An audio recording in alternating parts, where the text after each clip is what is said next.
It's time for today's Travel and Cruise Industry News. With the latest from travel and cruises around the world, here's your host, Chillie Falls.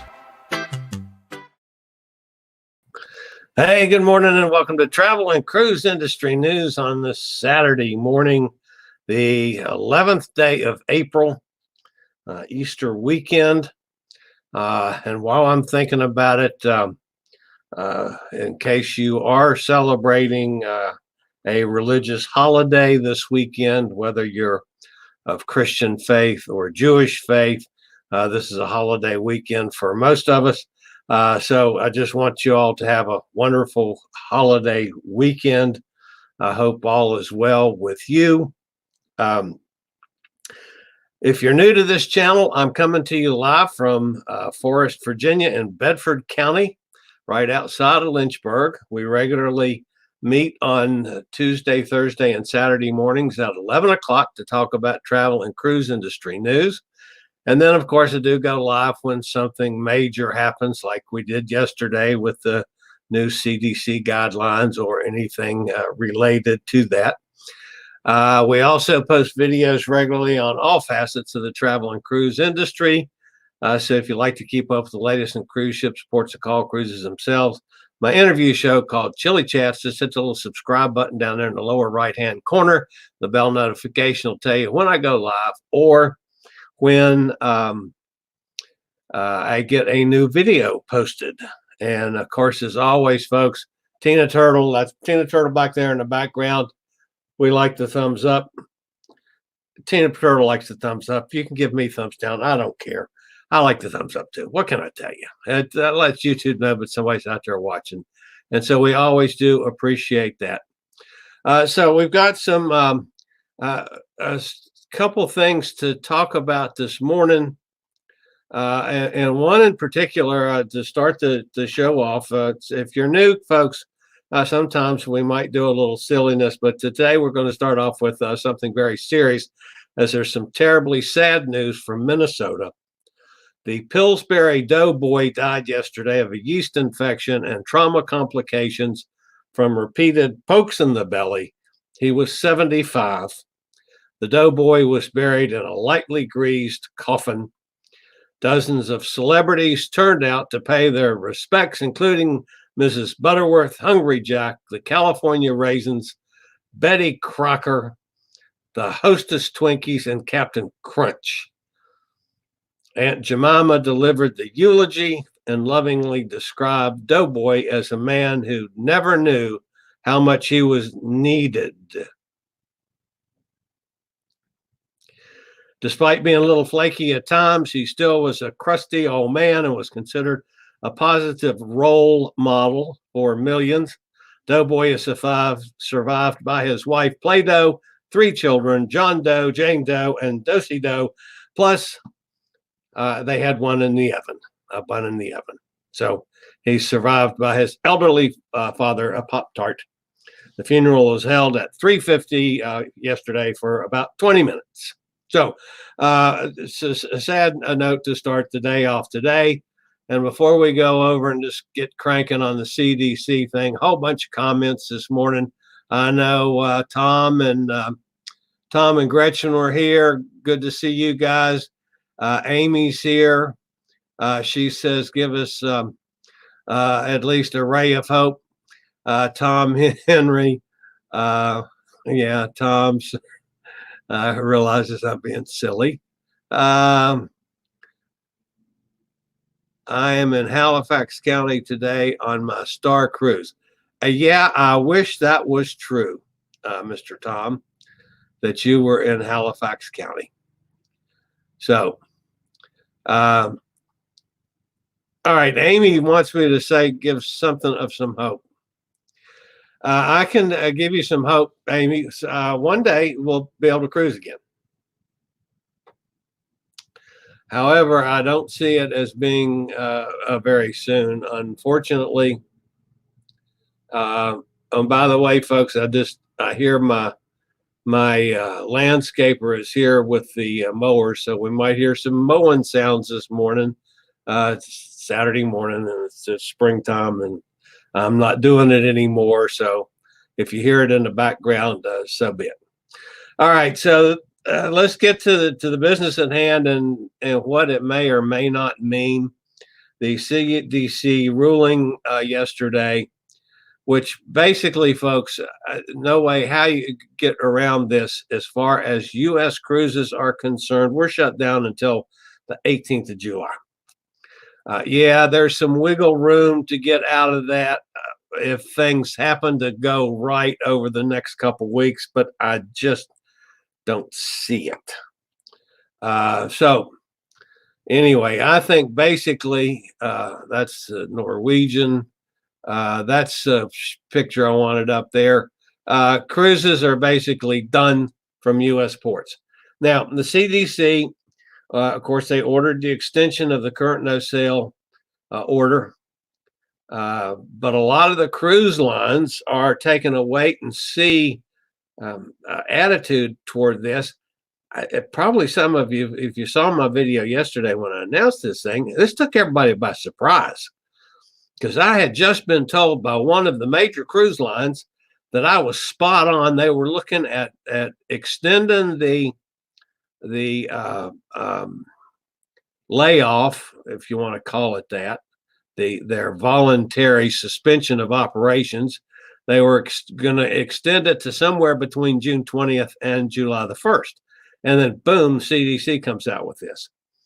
The CDC made it clear that there are 3 conditions under which ships would be permitted to sail. But the cruise lines are pretty much taking rather seemingly contradictory remarks about this.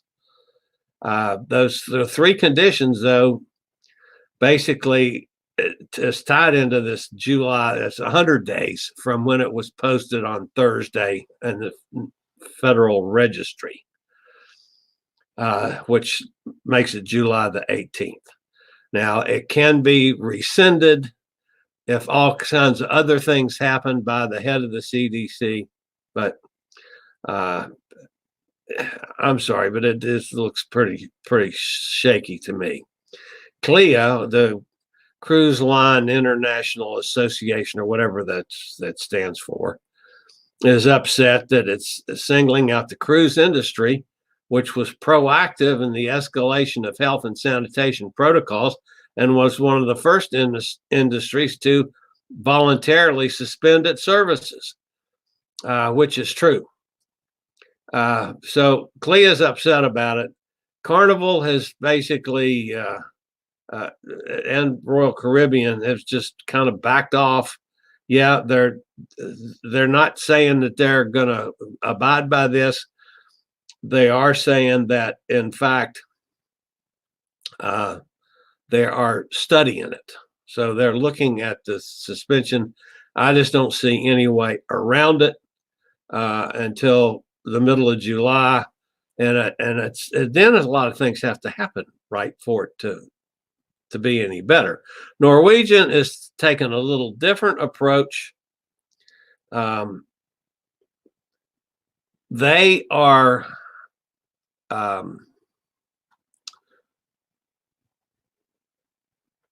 not, how can they are extending voluntarily their own suspension, but only for 5 days. So they're saying, okay, we're not going to sail, instead of starting on the 10th or 11th of May, they're going to suspend operations to the 15th.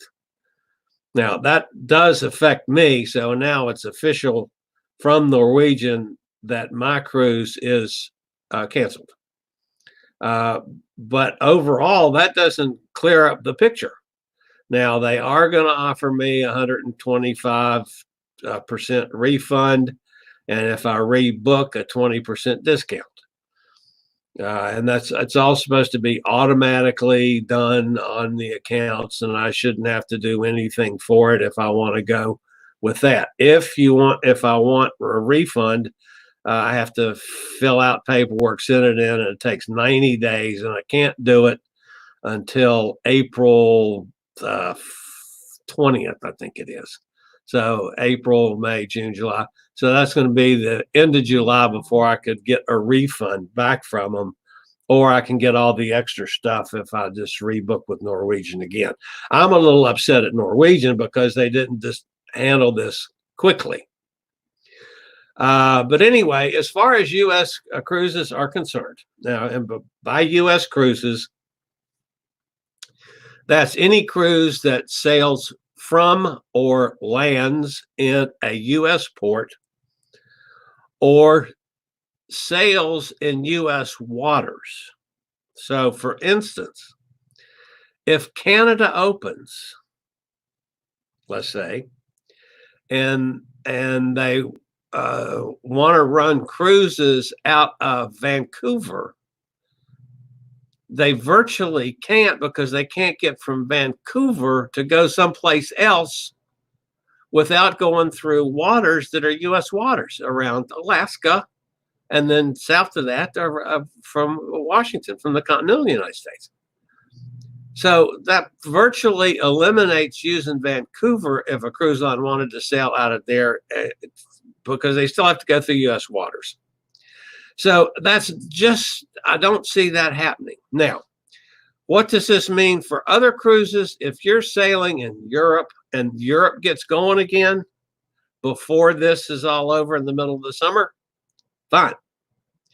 You might be able to do a European cruise. You might be able to do an Asian cruise if they get going again. It's still way up in the air as to when they're actually going to be able to start because of all the other shutdowns. The shutdowns of the airlines, the shutdowns of, having no travel restrictions. European is, a lot of the European countries are shut down, just like we are in the States, if not worse. But assuming that they would get things going before July the 18th, there's a possibility that a European cruise might be able to go. It's a possibility that an Asian cruise might be able to go. Now, that's assuming that the ships then meet new protocols and have it approved by various health agencies and so forth. If it has to deal with the United States waters, they're going to have everything approved by the CDC. So, and then are the ports of call going to allow cruise ships in? That's another question that's got to be answered before the cruise lines can start again. So basically, folks, I just don't see it happening. What the CDC has done doesn't surprise me, and it's really not giving me any hope of what I'd already thought about anyway. And the way things are in this country right now, and Canada, and also around the world, I just don't see them being able to do any cruising. Man, I'm thinking now in the fall at the earliest. So I know that's not the guidance that you folks want. It's not the answers that you folks want, but that's basically the way I read it. I just don't see it happening. I think you guys that have cruises that first week of July, like Gretchen and Tom, man, y'all are done. I just don't see any way around any of that. And keep in mind, folks, we still got to have airlines flying. You got to have people to do the transportation from the airport to the boats. You got to have the crews working to get the boats sailed. You got to have crews on the cruise ships. Some of those are sending folks home. I sent a message out to one of my friends that's a crew member on one of the cruise ships to see if this new ruling, if they've given her any indication what's going to happen with that yet. I haven't heard back from her whether anything's been said actually on board. What is she? The Harmony of the Seas, I think it is. She's been sailing around in the Caribbean and Miami for weeks now. And it's, if they're giving her any indication of, are they going to park that boat someplace and send a cruise home? Because we're done in the United States waters until July. There's just no way around it, folks. I hate to tell you that, but that's it. July the 18th is the earliest possible date. So, all right, let's see who we got up. Any thoughts on Daytona International Airport? I was asking Bonnie if she has any thoughts on International Airport in Daytona. Bonnie says, I've never been, don't know anything about it. Is Daytona's an international airport, or are they talking about making an international airport? I didn't know there was any international flights out of Daytona. I booked February air on American Airlines using credit from this week's canceled flights. Picked Daytona as the end airport. Wow, that's interesting. Of course, Tom can operate out of Florida as well as Virginia. So, all right, you think it's a small airport, maybe like Richmond. Daytona, yeah, Daytona would be a similar size airport to Richmond, Tom. It's not as big as Orlando or Jacksonville, but it would be very similar to Richmond size. I've flown in and out of Daytona several times over the years, not for cruises, but for other things. Planes should be flying by February. Lots of people don't want to get on any airplanes. Yeah, that's the other thing. When are the airlines going to be back flying again and with people on the planes? And then what kind of regulations are we going to have to go through? What are we going to have to do extra to get on cruises? I know as an old folks now, you got to have a doctor's note. I guarantee you that's going to stand up, folks. You're going to have a statement from a physician that says you are healthy enough to cruise if you are 60, probably 60 or over. So that means you're going to have to go to a doctor and get a damn doctor's note every cruise you go on, which is going to suck. But I understand it. I really don't mind that much. I have a good relation with my doctor, and I can probably, work something out that every so often I have to go in for a physical, which I do anyway. But that then he can, some of the cruises I go on, if I get where I'm back to multiple cruises again, that he can just, do it once and send me for notes for 4 or 5 cruises. Tom says United is still flying to Richmond now. Of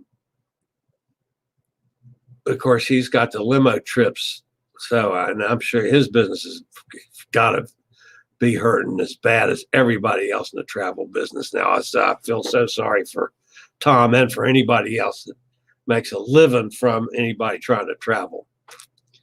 Bonnie says Palm Beach International is a mid-sized airport. Used to be just small regional and small planes. And yeah, they've grown. So Daytona could be international now. Of course, to be called an international airport, all Daytona's got to do is send one plane to Nassau in the Bahamas. It's international. Doesn't mean you have to fly to Moscow and Santiago, Chile. We need to think outside the box, Chile. Fly somewhere else and take a cruise about Barbados. Yeah, if they get the Caribbean open, Barbados they do disembark on some cruises there. That might be interesting. Go down to Barbados and do a Southern Caribbean cruise out of Barbados. I have to look into that. I know a couple of the ships that I do follow on my F&C Travel website. I know some of those cruises you can embark and disembark from Barbados. That's an interesting thought, Tom, and one that I had not given a whole lot of cadence to at this point. Amy says she's hearing that the airlines are worse off than the cruise lines financially and more likely to go deep into debt or go bankrupt before any cruise line would. Well, I know the cruise, the Carnival raised a whole bunch of money. Royal Caribbean has raised a whole bunch of money. I think the airlines are they're going to have some kind of they don't want to call it a bailout program because this isn't a bailout like some of the industries had before, but there's going to be some help for them probably coming up this next week. So Bonnie says, watch the live stream with Sean and Steph yesterday. Stephanie thinks the cruise industry will be changing a lot, shrinking, going to be hard to fill the big ships. That's another thing. This could have long-ranging effects. It's one thing for those of us that are cruise addicts, and let's face it, folks, everybody that watches me or watching this channel, you guys are just as bad as I am. You're hooked on cruising. There's nothing wrong with that. There's a lot of people out there that aren't as intense on cruising as we are, that want nothing to do with the cruise ships now. And a close friend of mine, one of our customers, Amanda's pet sitting, that I handle pet sitting duties quite often for her. She's the first one, and this is a well-to-do person, travels a lot, very successful in her field, extremely successful in her field. And she wouldn't get on a cruise ship no matter what for any time soon. It tells me she'll kick my butt if I go on a cruise. But there's a lot of people out there, folks, that the cruise lines count on to build these ships that cost billions of dollars to keep them filled, that aren't cruise addicts like we are. So I think Steph is right. We're going to see this industry change a lot. And we're just going to have to go with the flow, folks. So anyway, that's all I had today, was just talking about the CDC and how the cruise lines are taking a very much wait and see approach. And I have torn this thing inside out and backwards, and I just don't see any way around it until July at the earliest. And then it's still questionable, folks, if we'll be able to get the United States back in business fully enough for the cruise industry to go. And then you still got to have all the other things happen before cruise ships can sail. So there's just a ton of stuff that's got to happen for us to be successful in cruising again. So just pointing that out. So I hope you guys are staying put. I know with it being a holiday weekend, it's a tough weekend for you to be at home, as I am. I know people would love to be with family and friends and do all the things that we normally do on holiday weekends, and that's just not going to happen this year. I hope you're not being too bored with this. I myself have staying relatively busy. I have found out a couple things that is worth pointing out. One, if I put a bourbon in my left hand, a bourbon and Diet Coke in my left hand, and put another bourbon and Diet Coke in my right hand, I don't have to worry about touching my face. And I've also discovered, folks, that the average strawberry has 235 seeds, just in case you needed to know that one. So that's my wisdom for this morning. You guys have a wonderful holiday weekend. If anything major happens between now and Tuesday, I will go live and get information up as quickly as possible. If not, folks, be good, be good at it, be good to each other, be safe and be healthy, and you guys have a wonderful weekend. This is the Fat Travel Guy. Later, y'all. Thank you for watching today's Travel and Cruise Industry News. Join us every Tuesday, Thursday, and Saturday morning at 11 a.m. Eastern for another episode. Travel and Cruise Industry News is a production of Chillie's Cruises.